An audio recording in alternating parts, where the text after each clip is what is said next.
to India following that. We stay in Europe now. Kyiv has said that it received the bodies of hundreds of Ukrainian soldiers killed during battles with Russia, the second such repatriation in the space of 3 weeks. The coordination headquarters for the treatment of prisoners of war said in a statement that the bodies of 909 fallen Ukrainian defenders were returned to Ukraine. Meanwhile, Russia has announced that the 30-day pause on Ukrainian energy site strikes has expired. This comes after Russian strikes killed 2 people and injured at least 87 others in overnight strikes on Kharkiv and Sumy in the northeastern Ukraine, according to local authorities. The attack comes as Ukraine's Christian community observe Good Friday and prepare for Easter Sunday.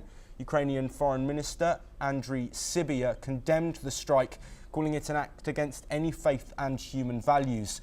Meanwhile, according to Secretary of State Marco Rubio, President Trump may soon walk away from peace talks between Russia and Ukraine, who said the US needs to see real progress within days. Let's listen in to what Rubio has said.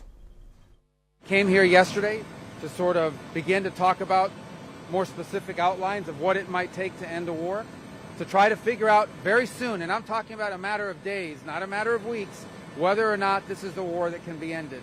If it can, we're prepared to do whatever we can to facilitate that and make sure that it happens, that it ends in a durable and just way.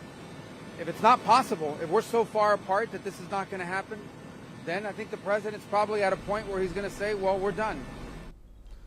Well, meanwhile, Trump is hoping to sign a new minerals deal with Ukraine next week after a previous attempt failed after a clash with President Zelensky and JD Vance at the White House.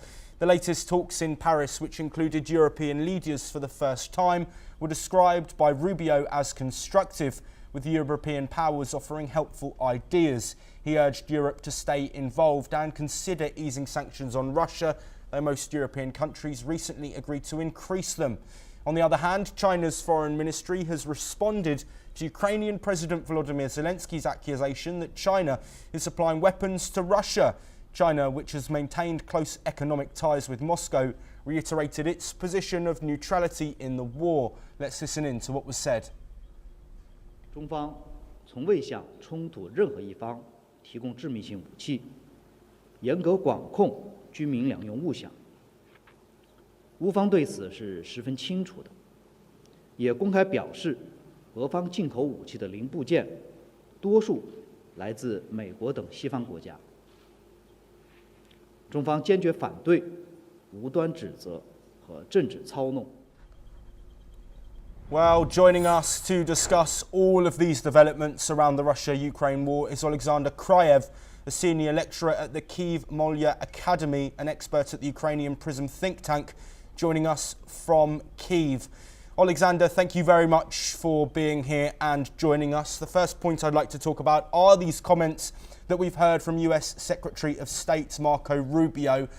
He's put a timeline on this now. He said if there's nothing within days, no progress that is within days, then the US might withdraw their work to secure a peace deal. What's your first opinion on hearing those comments from Marco Rubio? Thank you for having me. I do believe that these comments is some kind of a time pressure, not only on Ukraine, but also on Russia.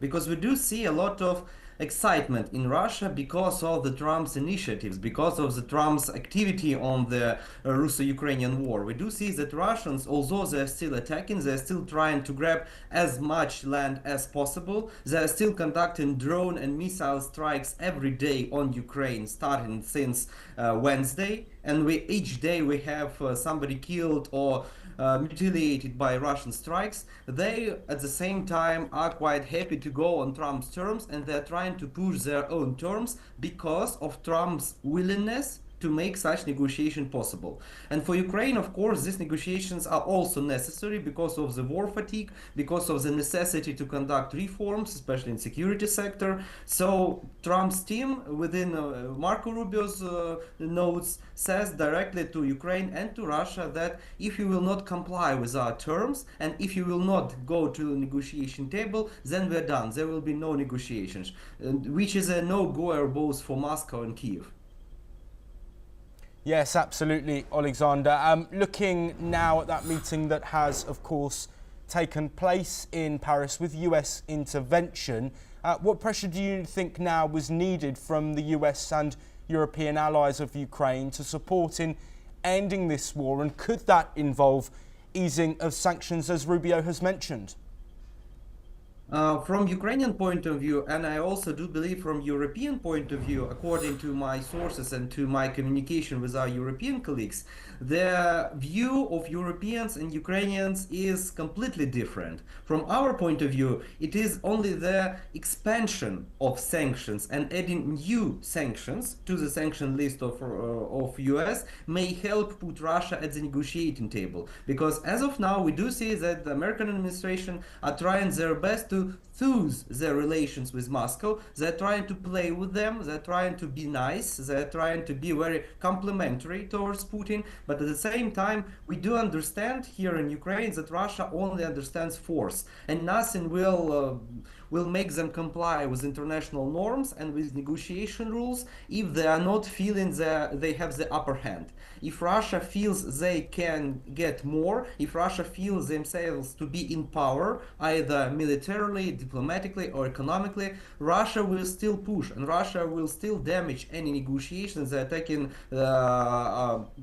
action in. So basically it's not about easing the sanctions, it's about getting more sanctions on Russia, getting their economic situation worse, getting Ukraine more weapons in order to stop the Russian advance. So basically putting Russia in a position of weakness, not destroying Alexander, Russia, I'm really not sorry destroying to Russian cut you army. off there. We do have some breaking news coming in. I would like you to stay with us. We've heard from the Russian Defense Ministry, which has released a statement claiming that Ukraine has carried out 4 attacks on Russian energy infrastructure over the past 24 hours. Now, we have heard today, of course, from Russia that the moratorium that was agreed in Saudi Arabia between the US and both Russia and Ukraine has now ended. If these reports are to be believed, is this assisting Ukraine in looking for peace if they're striking Russian energy infrastructure? Well, if it is true, because our commanders-in-chief, our intelligence officers said that we only strike 16 positions of Russian forces, especially the rocket and missile places of Russian encampment. But at the same time, if it is true, Ukraine was not the first to break this ceasefire, because 1 week ago, Russia attacked several energy infrastructure facilities, power generating facilities in the central Ukraine. So basically, it was the Russians who first broke the ceasefire, and according to the text of the ceasefire adopted by both Ukrainian and Russians, in case any side sees a violation of the ceasefire, it is free of any commitment to uphold the ceasefire. So basically, once again, we see this diplomatic, should I call it mishap or misunderstanding, that Russia is pointing fingers at Ukraine, Ukraine is pointing fingers at Russia. So basically, everybody thinks that they are on the losing side. Everybody thinks they were cheated on, but at the same time, we see the difference in the approaches. Ukraine is still trying to address US with new plans, new strategies, new opportunities to broker a ceasefire. We're trying to address US with economic opportunities. We're trying to be productive in that regard. And Russia is only trying to destroy Ukrainian forces and just to claim victory one way or another. Alexander, we are unfortunately running out of time, but I do want to ask you one quick question on some of the developments we've been having and that's on this mineral deal. We understand that an outline of a deal has now been penned, and of course, following that explosive conversation between Zelensky, Vance and Trump in the White House, how important is this minerals deal for Ukraine if it leads to support in the fight against Russia? That's definitely one of the most important points, not only politically, but also economically. Politically, it is something that keeps the American administration interested in Ukraine, in supporting us, in conducting business with us, basically. And economically speaking, as of now, Ukrainian economy is not in a good shape, to put it very mildly. So basically, anything that can bring more investment, more opportunities, even on not so equal terms, is beneficial for Ukrainian economy as well. We have signed a memoranda which definitely complements this agreement. The agreement is still an ongoing process. We're still in a tough negotiation, but at least we have memoranda that both Ukraine and US are interested in the deal and will still conduct negotiation in good faith. Alexander Krayev, thank you ever so much for joining us and providing your insight. There are lots of developments we didn't touch on there and that will continue to come in on the Russia-Ukraine conflict. Stay tuned to NewsX World for all of the latest. We move on now to the Middle East and US airstrikes on Yemen's